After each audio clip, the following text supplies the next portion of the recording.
Iniciamos. Pon la primera diapositiva, por favor, sí, Manuel. Buenos días, compañeros. Bienvenidos a este día jueves, perdón, ya iba a decir viernes. Este día jueves, en el cual ahora está con nosotros el doctor Jorge Negrete Corona. Jorge Negrete Corona es ortopedista artroscópica. Además, él está en el Hospital Ángeles Metropolitano. Además, él ocupa el cargo de presidente del Colegio Mexicano de Ortopedia y Traumatología. El día de hoy que nos compete va a dar el tema de artrosis y deporte. Es un tema muy frecuente que se presenta en la actividad física y deportiva. Doctor, adelante, el micrófono es suyo. Muchas gracias, Felipe. Pues buenas tardes, ya son las 12 del día, de la tarde. Estoy muy complacido de estar aquí compartiendo con ustedes, con la Federación Mexicana de Médicos del Deporte. Y pues vamos a tratar un tema que creo que relaciona mucho la especialidad de nosotros, la ortopedia, con lo que es los cambios artrósicos, sobre todo en la rodilla, que quizás es la articulación que digamos es la insignia de la artrosis.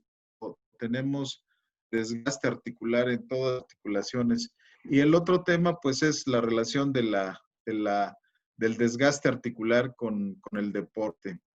La siguiente, por favor.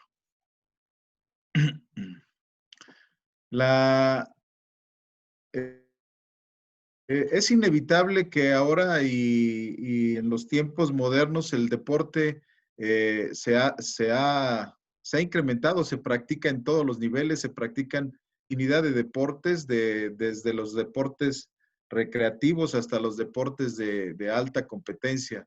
Y podemos ver una gama importante de actividades deportivas, tanto profesionales como no profesionales, amateurs o escolares, desde niveles muy básicos hasta niveles muy avanzados de actividad deportiva. Y pues también las personas mayores ya han empezado a hacer deporte, ya no dejar el deporte y a practicar cada vez más actividades deportivas. Por lo tanto, pues la osteoartritis es un problema que ha ido diagnosticándose y viéndose cada vez más relacionado con las actividades deportivas. La que sigue.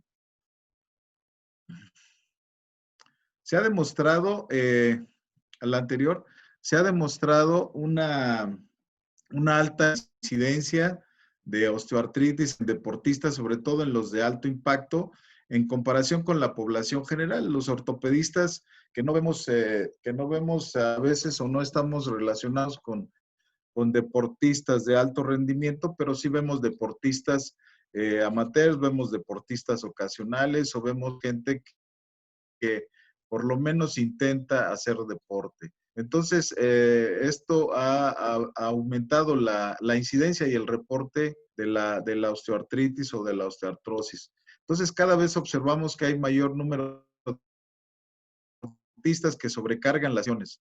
Entonces, esto en su fase temprana se puede mejorar, se puede retrasar la progresión, porque finalmente es una alteración que va a ir progresando conforme también se avanza en edad.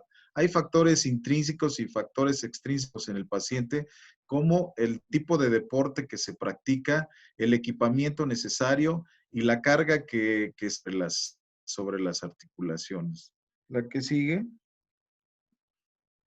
Entonces, pues básicamente tenemos que hay una actividad física, deportes de contacto como podrían ser el fútbol, el rugby, donde hay una sobrecarga repetida sobre las articulaciones, pues van a tener una predisposición mucho mayor para tener o desarrollar cambios artrósicos en las articulaciones. Y obviamente, pues también vemos que la carrera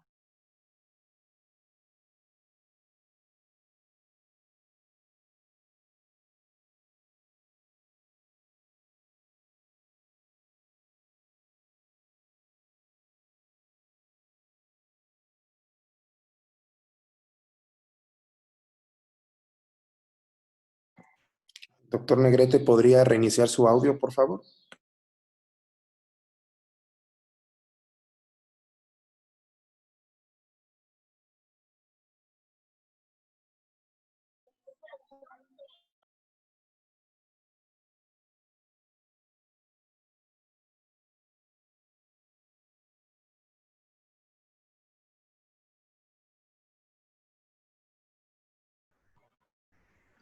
Entonces, las articulaciones están diseñadas para transmitir cargas mecánicas durante todo el día y durante todas las actividades que realizamos. Esta carga puede cambiar, depende de la actividad física que se realice. Por ejemplo, pararse de una silla representa una carga de 3.3 veces el peso corporal. Caminar, la simple acción de caminar representa una carga de 3 o 4 veces el peso corporal del paciente. Subir escaleras 4.3 veces y así va incrementando el nivel de actividad. Bajar unas escaleras representa el aumento de 6 veces el peso corporal. Y lo hacemos en una pendiente, aumenta 8 veces el peso corporal. Y la que sigue, por favor. Entonces, trotar aumenta 9 veces el peso corporal en cada paso, correr 14 veces el peso corporal y saltar 20 veces el aumento del peso corporal. Como pueden ver, esto es una relación directa entre los tipos de actividad y por eso se han clasificado los deportes de baja carga, como podría ser la natación recreacional, el tai chi, los aeróbics de bajo impacto, el hecho de caminar, hacer aeróbics en el agua. Y teníamos en la parte media los deportes o actividades de nivel moderado.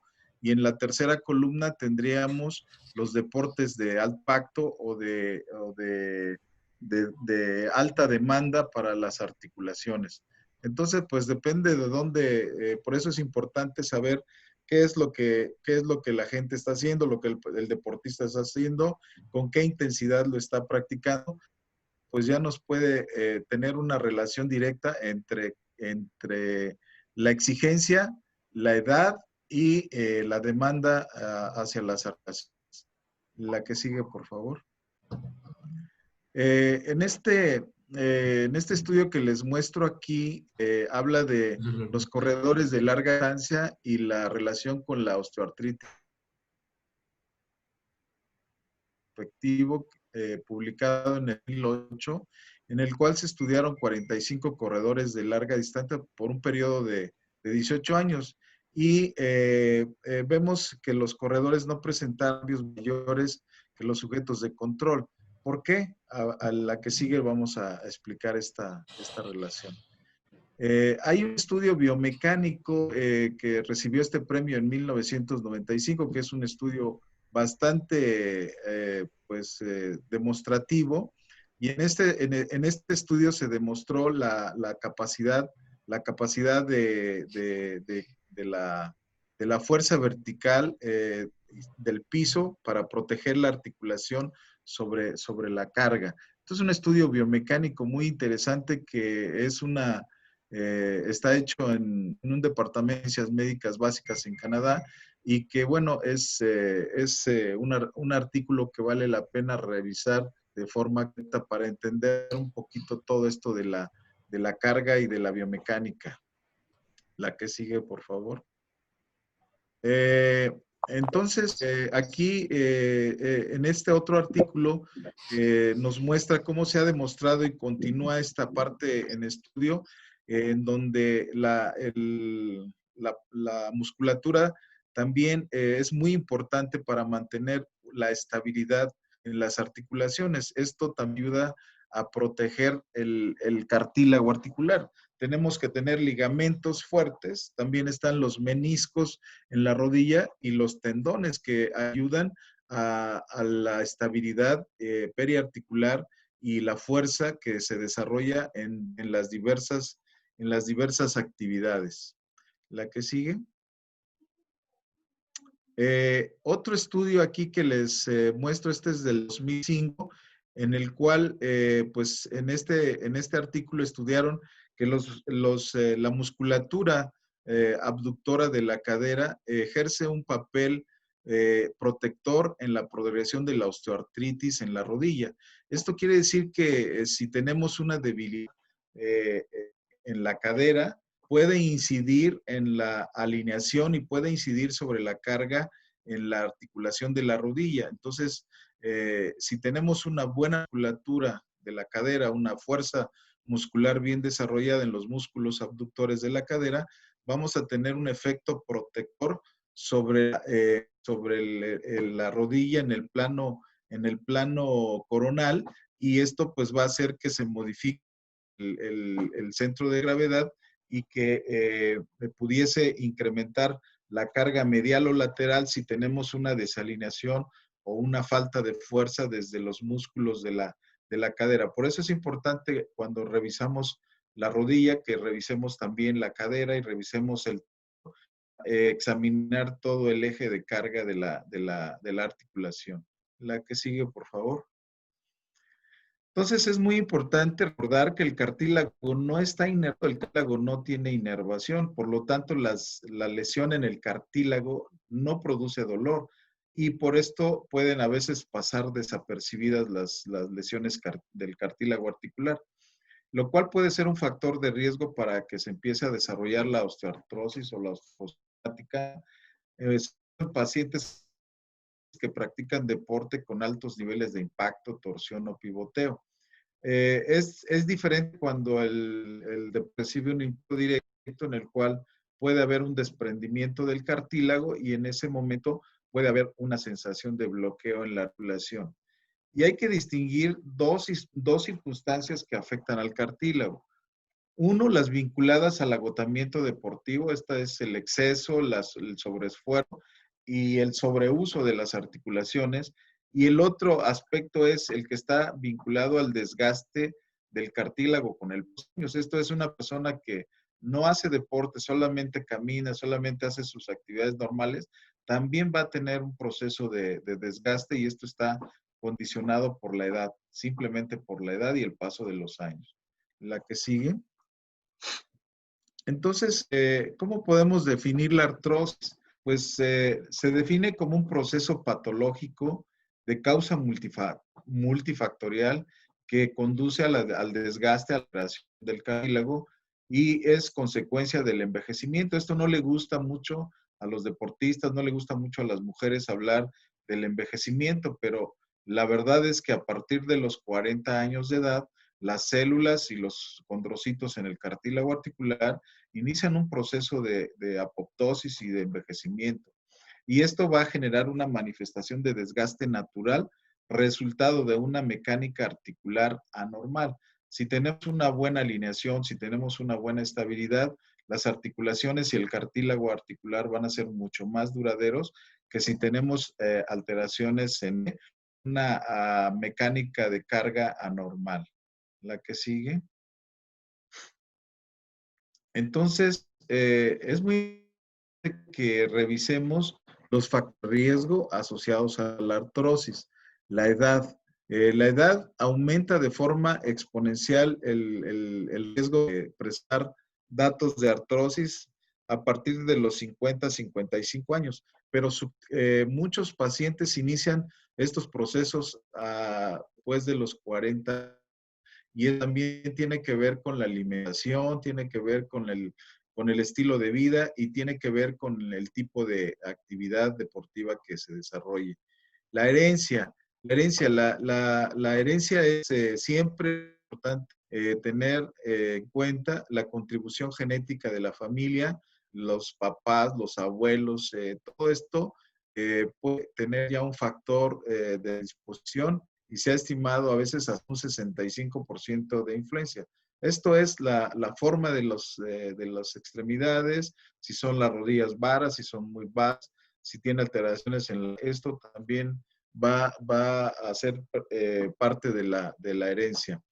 El sexo, más sexo, el género, y aquí podemos ver que hay una mayor prevalencia en mujeres. Las mujeres son más propensas al proceso de la osteoartritis, sobre todo en manos y rodillas, mientras que los hombres son más propensos a la artrosis o la artritis de la cadera. Hay etnias o razas que tienen mayor predisposición, otros menor predisposición, La raza blanca tiene mayor predisposición al desgaste articular. Las razas negras tienen, o la raza negra tiene menor propensión al desarrollo de artrosis. Digamos que son mucho más resistentes su anatomía, sus articulaciones. La región geográfica también, hay zonas en las cuales es mucho más endémico o más rápido estos procesos. Los hábitos corporales, la densidad ósea, la obesidad es un factor modificable que es importante tener en consideración. Actualmente existe, digamos, una mayor tendencia a cuidar el peso para que las articulaciones no creen el peso y se propicia el desgaste articular. Sin embargo, pues sabemos que en México los principales problemas de la población general es la obesidad. Factores biomecánicos, la mala alineación articular. Las rodillas de las mujeres tienden a ser mucho más valgas que las rodillas de los hombres, las cuales son más varas. Y lesiones de los tejidos blandos, como los músculos, los tendones o los ligamentos, que también son muy importantes, como lo mencioné en una diapositiva anterior. La que sigue. Aquí hacemos en este esquema, que fue una reunión multidisciplinaria de expertos en el diagnóstico de osteoartritis. Aquí podemos ver cómo hay factores de riesgo en el desarrollo y en la progresión de la osteoartrosis. Y aquí pues es importante mencionar todos estos factores que ya les mencioné, y se aumentan algunos otros como factores hormonales, el síndrome metabólico, la carga articular exagerada, y todo esto va a producir un círculo de factores de riesgo. Algunos perfectamente modificables, otros no son modificables para el desarrollo de la enfermedad. La que sigue. Y aquí en esta diapositiva, que es consecuencia de la anterior, podemos ver qué es lo que pasa cuando tenemos un proceso de artrosis. Y esto es importante que el médico del deporte, el médico que atiende al paciente de primero o de segundo contacto, entienda perfectamente bien. Y por eso mencionó, y están hasta arriba los factores del riesgo, o los factores de riesgo, y les mencionaba que algunos son modificables y otros no. Entonces ahí podemos ver el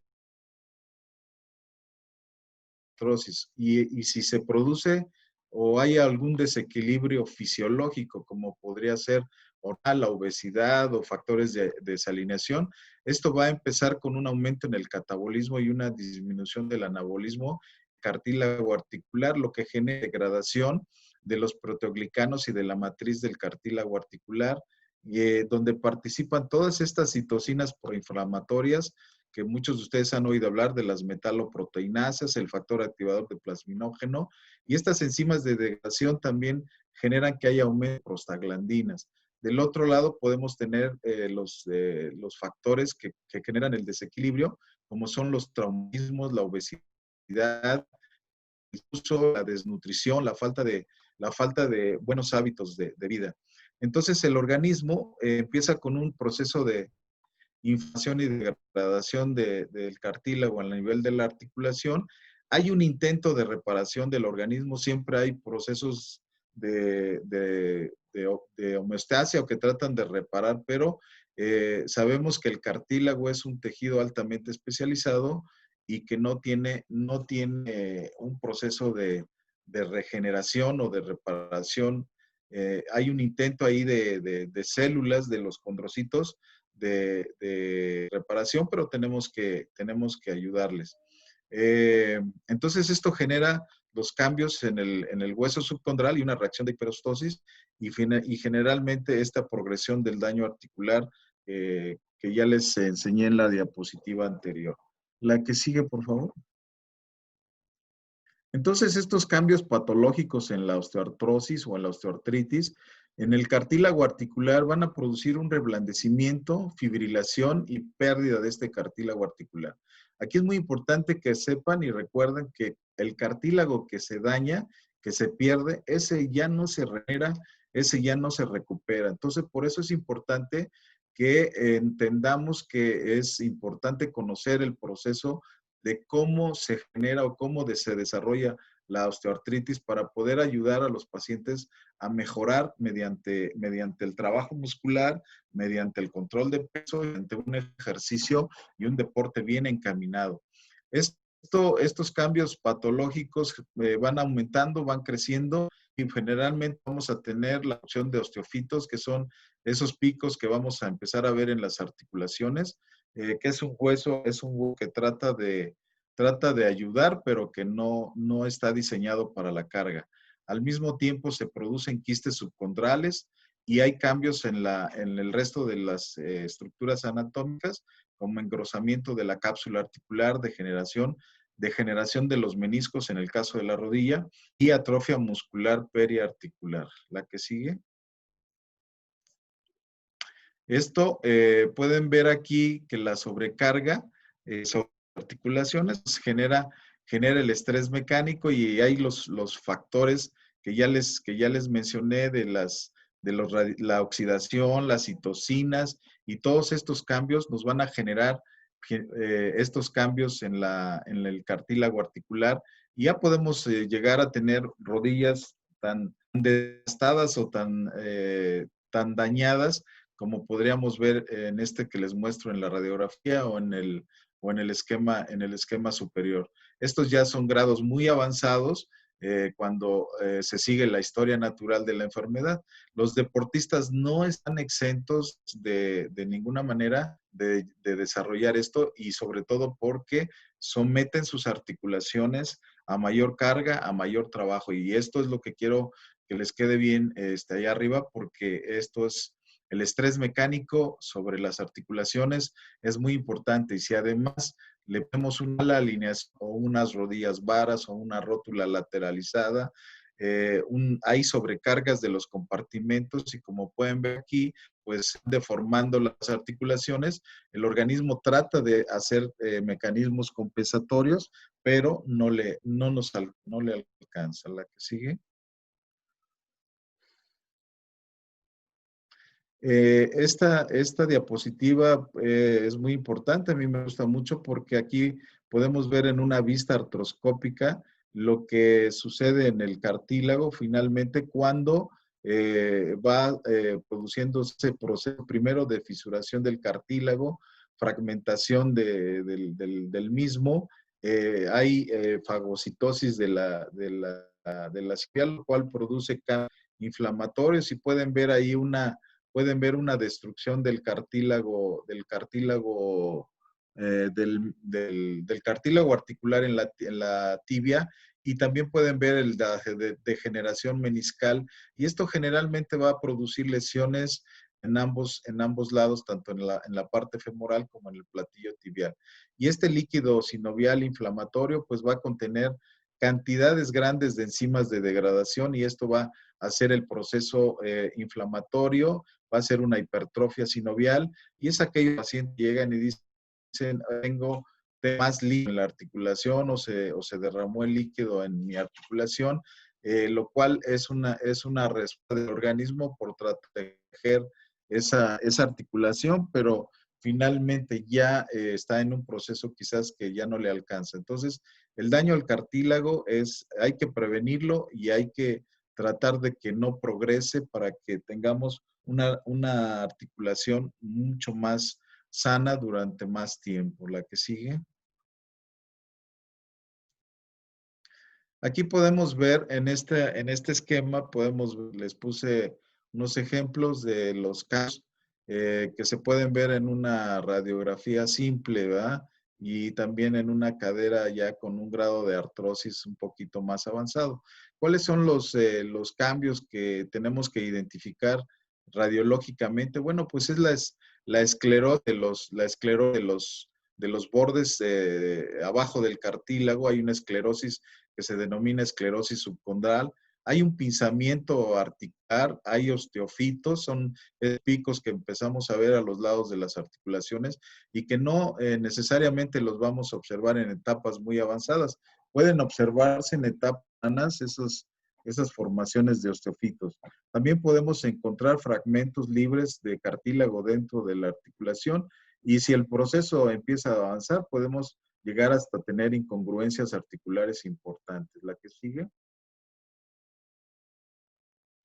Aquí es muy importante que mencionarles que no, los cambios no todos se presentan a la vez. A veces observamos a los cambios que les mencioné, pero básicamente lo que tenemos que buscar siempre es comparar una articulación con la otra en el mismo paciente y ver cómo está el espacio articular, cómo si hay deformidad, si hay esclerosis, si hay osteofitos y sobre todo si hay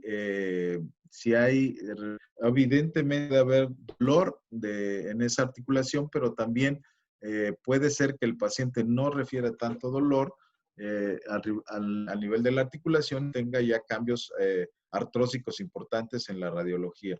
Ahorita vamos, en la que sigue, vamos a revisar clasificación, la que sigue.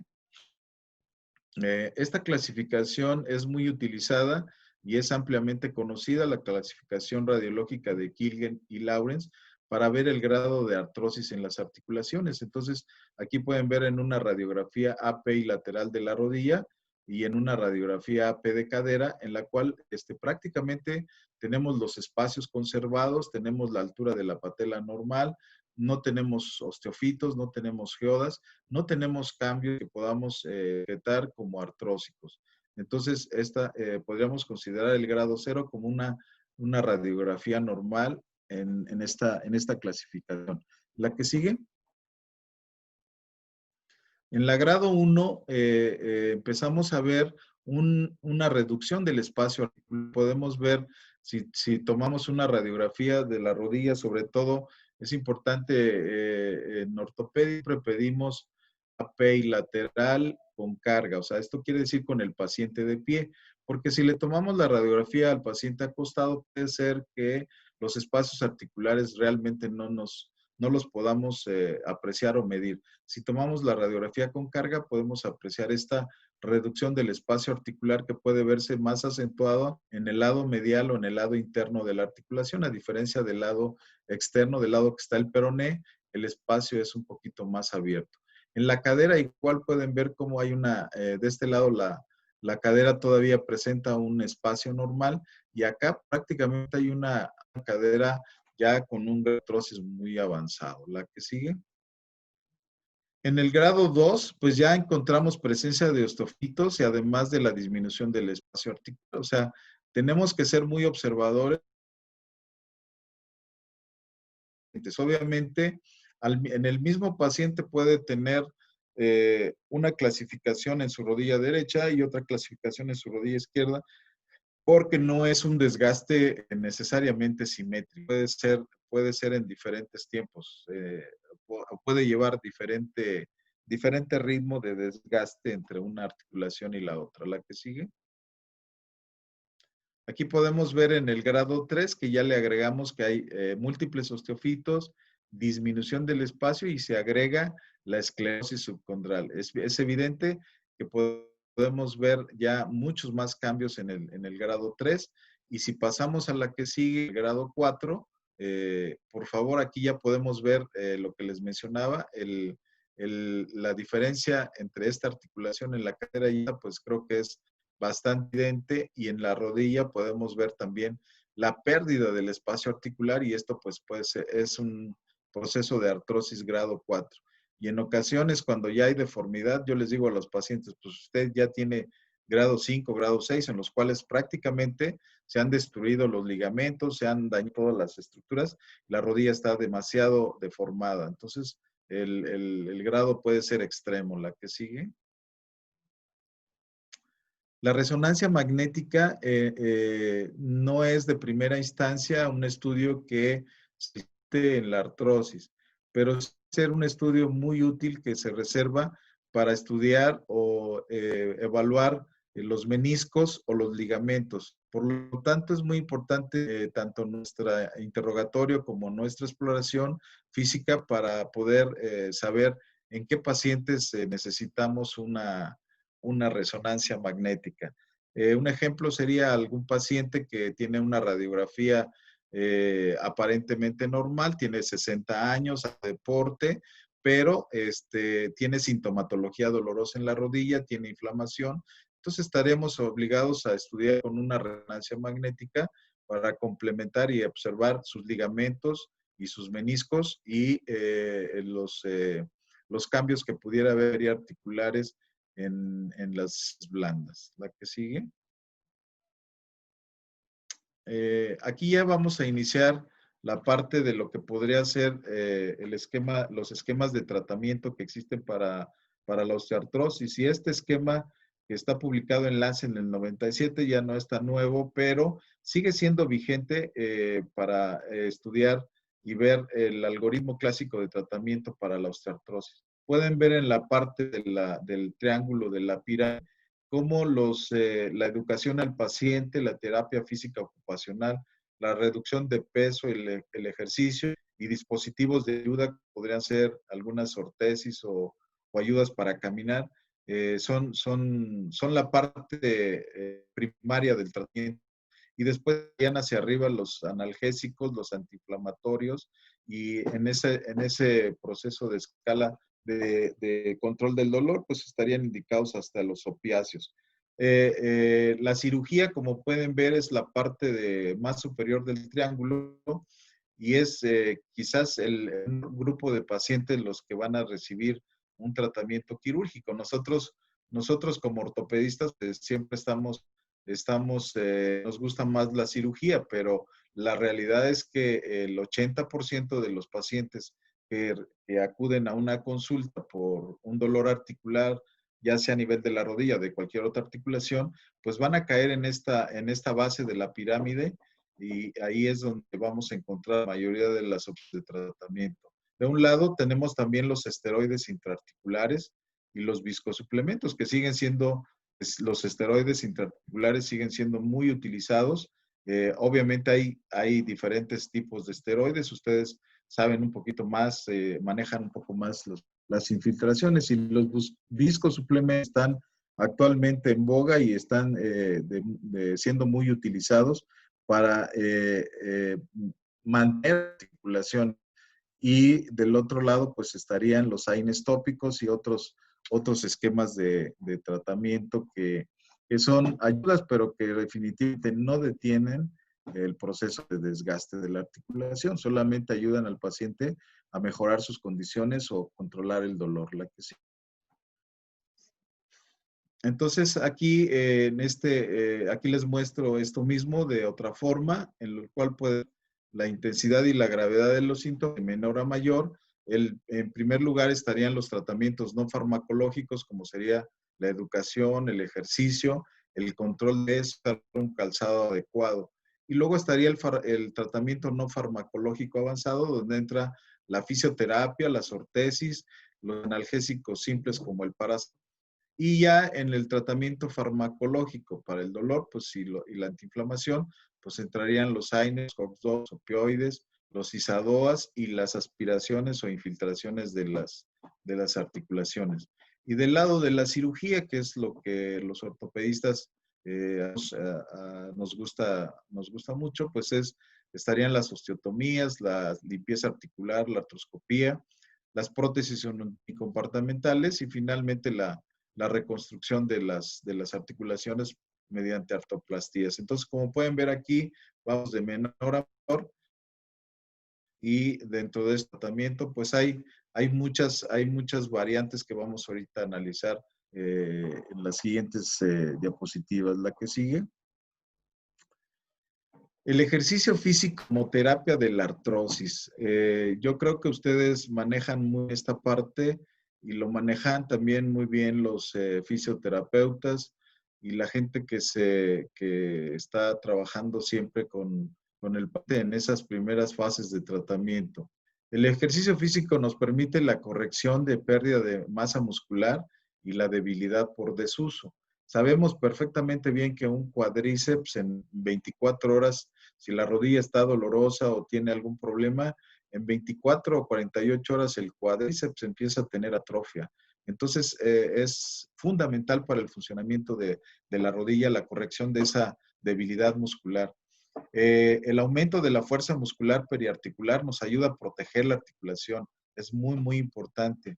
Y también el ejercicio nos permite que las articulaciones tengan una mayor difusión de nutrientes por la mejora del bombeo sanguíneo. Esto es por lo que insistimos siempre en que debe haber un equilibrio entre la fuerza, el ejercicio y también evitar el sobreuso, pues.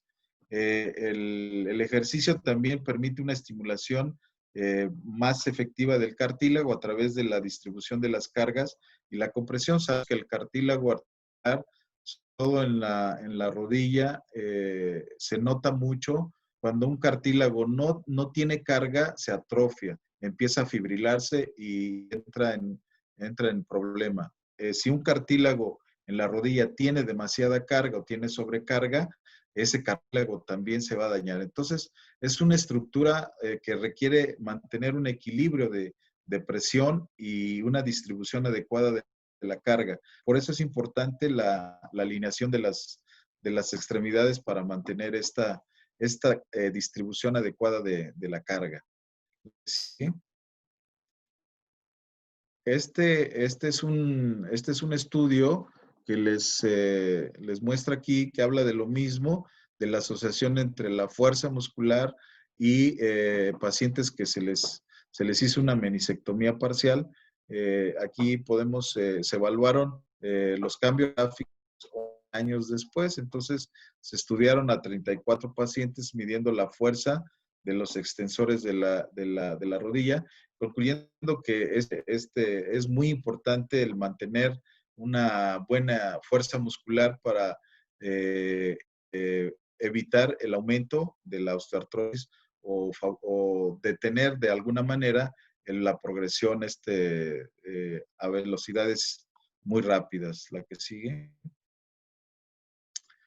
Este es un estudio que habla de los efectos de la glucosamina y el de concertina en el metabolismo del cartílago, en la osteoartrosis. Y lo que podemos ver aquí que en este estudio es un metaanálisis en el cual también se estudiaron otros nutrientes como el omega 3 y ácidos grasos, que se mostró fue superior al placebo en la reducción del dolor, y los efectos son de pequeño a mediano resultado, pero hay una ligera mejoría de los pacientes, y algunos autores aquí reportaron que puede ser efectivo en pasar la progresión de los síntomas. O sea, es un tratamiento sintomático.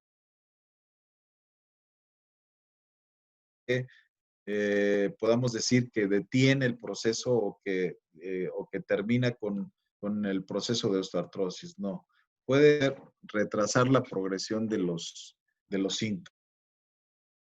La que sigue. Este estudio les muestra, aunque está desarrollado en el hombro, pero por el nivel de evidencia es un estudio aleatorizado en el cual se estudió la osteoartritis glenohumeral. Es un estudio doble ciego con controles de grupos placebos, y aquí lo que final podemos ver en los resultados y en la gráfica es que hay una mejoría estadísticamente significativa en los pacientes que se les aplicó el ácido hialurónico o el hialuronato sódico para el tratamiento del dolor en la osteoartritis glenohumeral. El ácido hialurónico no es un analgésico, sin embargo, se ha observado en muchos estudios que va a producir una mejoría del dolor en articulaciones artrósicas. Entonces, es muy importante que evaluemos en qué momento y en qué estadio está el paciente de la osteoartrosis para saber qué tanto efecto pudiese tener la aplicación del ácido hialurónico. Y aquí vamos a observar. Este estudio parece interesante en el hombro porque es diferente la carga que se ejerce en el hombro a la carga que se ejerce en la rodilla. Entonces, la rodilla está sometida a mucho más carga, pero el hombro también está sometido a cargas en los diferentes deportes que se practican. La que sigue. Aquí les quise traer esto. Esto es de la International Cartilage Repair, de la Sociedad Internacional de Cartílago. En el 2013 hablan de PRP en estos estudios que básicamente son italianos, en el cual no demuestra superioridad, el PRP no demuestra superioridad a la viscosuplementación, tiene una evidencia limitada, hay pobre calidad en los estudios.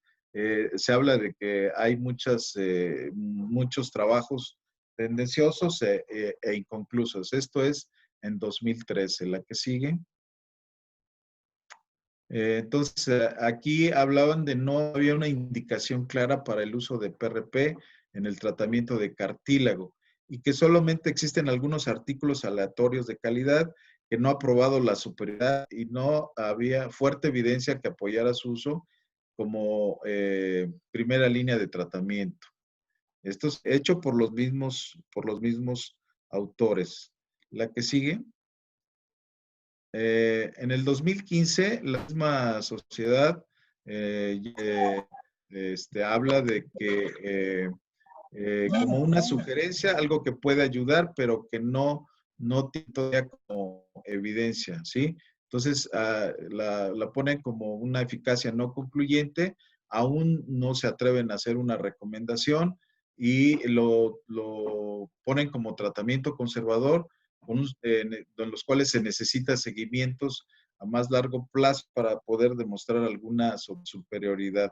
Entonces, hay una gran variabilidad en la forma de preparar los plasmas ricos en plaquetas respecto a la celularidad, respecto a la cantidad de leucocitos, respecto a la activación y la forma de prepararlos. Entonces, esto es importante tomar en cuenta a la hora de aplicarlo o de utilizarlo.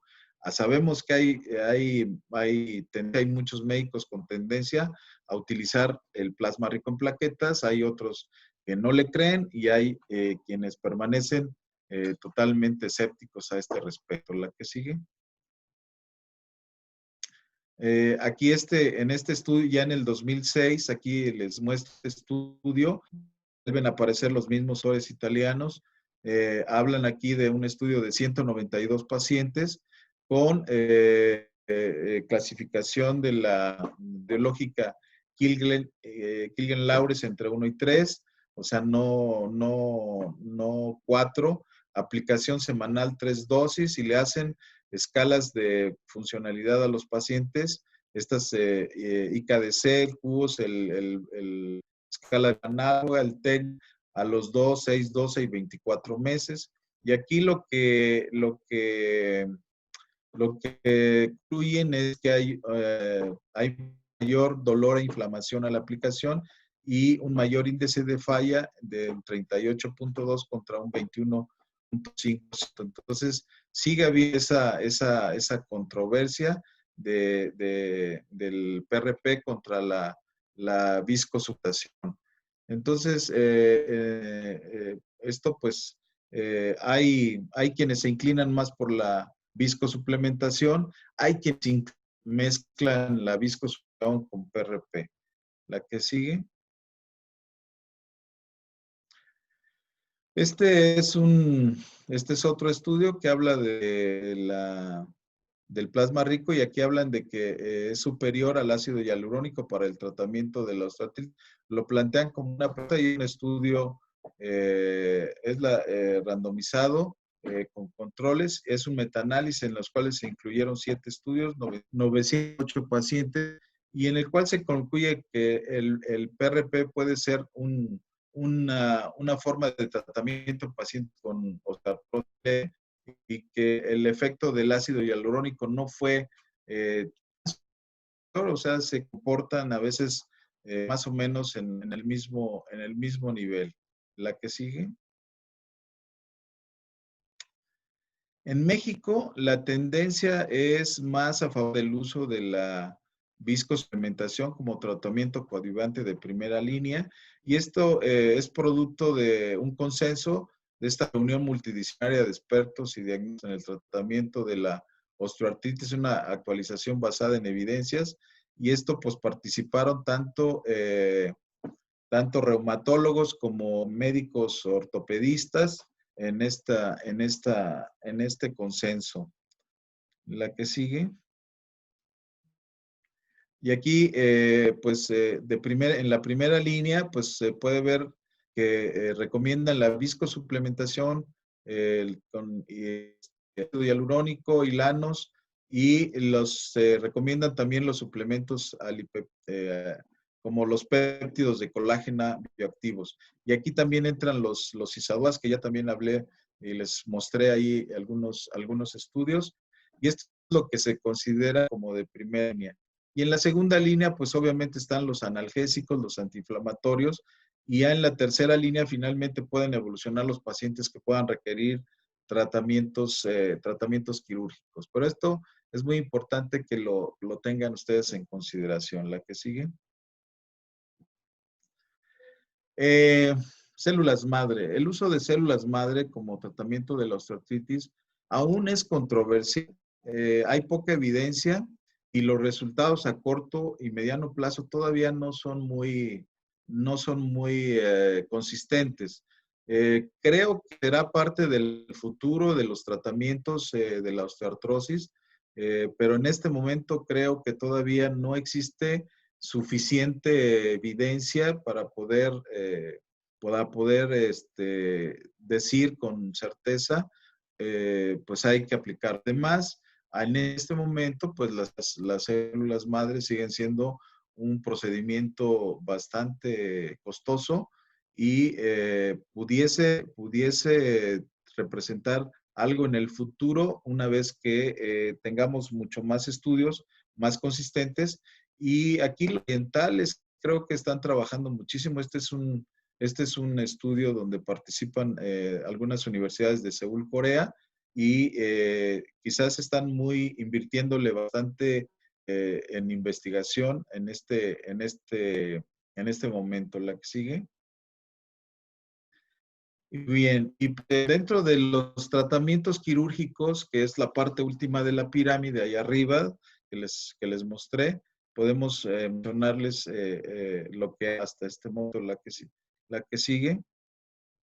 La artroscopía, pues es un recurso terapéutico quirúrgico mínimo invasivo que permite explorar el estado de las articulaciones, evaluar el cartílago, evaluar la consistencia, el grado de reblandecimiento y encontrar lesiones tanto en el cartílago como en un avance impresionante, y sabemos que se utiliza en la mayoría de las articulaciones. Ya hacemos artroscopía no solo hacemos artroscopía del hombro, de la cadera, de pequeñas articulaciones, de los espacios. No solamente entramos dentro de las articulaciones, entramos abajo de las bursas, de los tendones también para hacer limpieza o hacer tratamientos de descompresión, y pues ha tenido un desarrollo impresionante. La ventaja que podría yo mencionar de la artroscopía es que permite una inspección, un diagnóstico preciso, y nos permite tratamientos avanzados en el cual podemos ya hacer otras técnicas avanzadas para reparar cartílago, para trasplantar cartílago, para trasplantar meniscos, y esto quizás es lo que está haciendo que tenga una aceptación importante el procedimiento como tal. La que sigue. Y aquí les muestro este estudio que habla del rol de la artroscopía en el manejo de la osteoartritis. Este es un estudio que habla de las... ¿qué pasa cuando hacemos artroscopía, no? Se habla mucho de que el simple lavado de la articulación, el eliminar todas esas enzimas proinflamatorias que se van generando, pues ayuda y genera mejoría de la articulación. Y en procesos de artrosis avanzada, pues realmente hacer una artroscopía, hacer un lavado ya no se le da el mismo valor, porque ya no va a tener un resultado satisfactorio. La que sigue. Entonces, aquí en este estudio se sometieron 1,066 pacientes a una artroscopía de rodilla, en las cuales se les hizo lavado articular, desbridamiento, remodelación, dependiendo del grado de artrosis o de desgaste que se encontraron, y en promedio tuvieron un seguimiento de 24 meses. La que sigue. Y la conclusión de este artículo es que se reserva el proceso para la reparación de las condrales, meniscales y ligamentarias. O sea, no está indicado como para hacer solamente un proceso de lavado de la articulación. Es muy importante que ustedes conozcan también esta parte. La que sigue. Aquí, en las opciones terapéuticas para tratar el cartílago articular, pues aquí les muestro desde que en estos círculos se van mezclando la utilidad clínica en el eje de las X o de las Y, y del otro lado estaría el avance de ir del tratamiento paliativo hasta al tratamiento restaurativo. Y pueden ver ahí que la primera parte de desbridamiento y lavado, pues entra dentro de lo paliativo. Y ahí podemos avanzar a las microfracturas, que ya es un proceso más reparador, al implante de condrocitos, injerto de condral, son procedimientos ya más avanzados y más de tipo restauradores de las lesiones de cartílago. La que sigue. Aquí les muestro esto que habla de las microfracturas. Las microfracturas pues han tenido una evolución, y lo que el hacer estas microfracturas es que se genera una liberación de sangrado de los vasos subcondrales, y esto genera un tejido de reparación rico en factores de crecimiento. Y actualmente ya las microfracturas han evolucionado a nanofracturas. Ahora son más pequeñitas, están distribuidas de manera más uniforme, y ha demostrado ser un procedimiento, pues es reproducible, es económico, tiene limitaciones porque solamente se crea fibrocartílago, pero podemos hacerlo con instrumental muy simple, muy sencillo, y finalmente, pues sí tiene un efecto de ayuda en esa reparación, aunque no sea muy consistente ni sea muy duradero, pero el paciente puede tener la que sigue. Entonces, las microfracturas han sido un buen paso, pero tampoco son ideales. Los pacientes pueden tener una evolución clínica favorable de entre 2 y 5 años.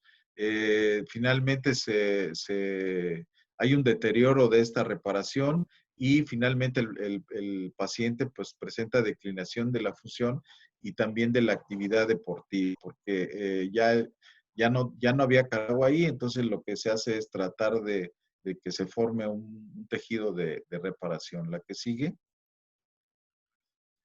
Injerto osteocondral, esta es una técnica un poco más avanzada. Esta se puede realizar artroscópicamente o abierto, a veces se hace de forma mixta. Permite llenar defectos de cartílago con el cartílago propio del paciente. Se toma a veces de la misma rodilla, se toma este pedazo de injerto de cartílago con un taquete de óseo, y esto está limitado a defectos pequeños, no se puede poner en defectos muy grandes. La limitación pues es que hay una morbilidad del sitio donador, y a veces la congruencia de la articulación es difícil de reproducir, sobre todo cuando se colocan múltiples injertos que se llaman mosaicos. Entonces procuramos, o la tendencia actual es que sean 1 o 2 taquetes máximo para que no haya no se genere una gran incongruencia articular. La que sigue. El implante autólogo de condrocitos, bueno, es una técnica mucho avanzada, requiere de una preparación técnica del médico mucho más avanzada, es más especializado. Aquí la ventaja es que no está limitado al tamaño, o sea, puede ponerse en una lesión mucho más amplia de la rodilla. Hay bastantes estudios en este momento en la literatura y es una técnica que permite el tiempo de recuperación y muchos deportistas pues eso no lo toleran mucho, no les gusta porque van a estar mucho tiempo sin apoyar, sin cargar para poder permitir que haya una cicatriz, una reparación, integración y que se compruebe la viabilidad de ese implante autólogo de condrocitos. Además, son técnicas también que tienen un costo alto y requieren un periodo largo de recuperación. A veces son entre 2, 3 cirugías. Entonces, es muy importante que lo tengan en cuenta esto, sobre todo el paciente, pero es una buena opción para no poner una prótesis o no mutilar a un paciente joven aún en la rodilla. La que sigue. Entonces, aquí esto va de la mano con los andamios oculares, que es quizás de lo más moderno, en lo cual se están trabajando en algunos centros y no es necesario ir a hospitales en Estados Unidos. Esto ya se puede hacer en México, la colocación de andamios con cultivo de condrocitos, y esto también es una buena opción. Sí tienen un costo, pero esto se ha demostrado mediante segundas vistas artroscópicas que hay buenos resultados. Sin embargo, pues requiere de procesos largos en el paciente. Les digo que a veces el deportista, sobre todo profesional, no tolera eso porque obviamente le implica a veces pérdida de una temporada o más tiempo, pero aquí está una muy buena opción para evitar antes una prótesis o evitar una mutilación de toda la articulación. La que sigue. Bien, esto de las osteotomías correctoras están pueden ser tanto tibiales como femorales alrededor de la rodilla. Los pacientes jóvenes, sobre todo deportistas que han hecho fútbol americano, fútbol soccer, desarrollan varos impresionantes de la rodilla. Una opción para corregirles la alineación es las osteotomías. El problema en los deportistas profesionales, pues es que a veces ya no pueden retornar al mismo nivel del deporte y esto los limita y sin embargo, si lo vemos desde el punto de vista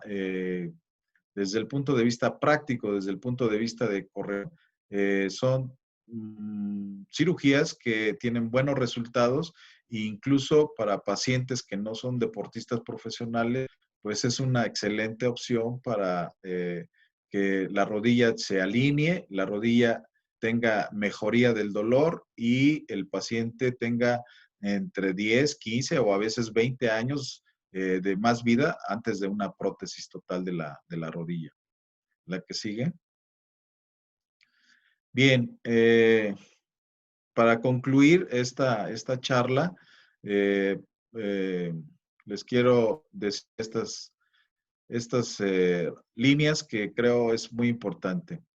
El deporte, había un eslogan hace, no no me acuerdo quién era presidente del país, que decía que el deporte es salud. Pero también si se practica en exceso o en extremo, también puede ser enfermedad y puede aumentar el riesgo de osteoartrosis. Depende del nivel, la duración de los entrenamientos, del tipo de deporte, del tipo de entrenamiento. Los deportes de aceleración y de aceleración súbita o pivoteo, considero que son los de mayor riesgo. Es importante siempre realizar una anamnesis adecuada, un interrogatorio en el cual busquemos cuál fue el mecanismo de lesión y hagamos una exploración correcta, tanto física, ligamentaria, de alineación y también una exploración metabólica de las condiciones del paciente, cómo está su estado nutricional, cómo está su estado muscular, es muy importante. Para nosotros es muy, muy importante siempre evaluar la alineación de todo el eje mecánico de las extremidades, sobre todo en la extremidad inferior. Es muy importante el eje cadera, rodilla, tobillo y valorar el eje anatómico es uno, el eje de carga es otro y esto tenemos que siempre tenerlo en consideración. La rodilla puede estar hacia afuera del eje de carga y ser vara, o estar hacia adentro del eje de carga y ser muy valga, y esto va a producir un desequilibrio o una distribución anormal de las cargas. Identificar si es un atleta cuál es el nivel del deportista. Podemos encontrar desde el recreacional hasta el deportista profesional, el deportista que no cobra, pero que hace deportes extremos o que hace un alto rendimiento. Es importante que establezcamos cuál es el nivel del deportista. Conocer las bases del deporte y los riesgos individuales de cada uno para poder adecuarlos a las expectativas de nuestros pacientes. Desafortunadamente, muchas veces en México se lleva en un deporte y a veces yo realmente no sé si estoy apto para hacer fútbol o si estoy apto anatómicamente o muscularmente para hacer deportes de carrera o para hacer deportes de salto. Y muchos inician su carrera deportiva a veces sin una adecuada evaluación, sin una adecuada orientación. Es muy variable, depende mucho del medio o depende mucho dónde se desarrolle el deportista. Entonces, pues esto es muy importante que, sobre todo, los médicos del deporte tienen mucho más idea de estas evaluaciones previas para evitar precisamente las lesiones y los desencantos. A veces no poder desarrollar en un deporte que a lo mejor no es el adecuado para mi físico. La que sigue. Y bueno, pues aquí está mi correo, estos dos correos para si tienen alguna duda que ahorita en este momento no se alcanza a aclarar. Yo con mucho gusto les puedo contestar con calmita dentro de los tiempos. Con mucho gusto contestaré sus dudas. Estoy a sus órdenes en el Hospital Ángeles Metropolitano y en el Colegio Mexicano de Ortopedia en la presidencia durante estos 2 años. Muchas gracias. Doctor, aprecio mucho su participación. Le envían ahí en el chat saludos dos grandes amigos en común, el doctor Osvaldo Ballinas, que dio seguimiento a su presentación, el cual también te envío un fuerte abrazo, Osvaldo, y el doctor Gustavo Rosas, que está desde Veracruz. Sí, gracias. Están los dos ahí, doctor, presente. Muchas gracias. Su participación, doctor.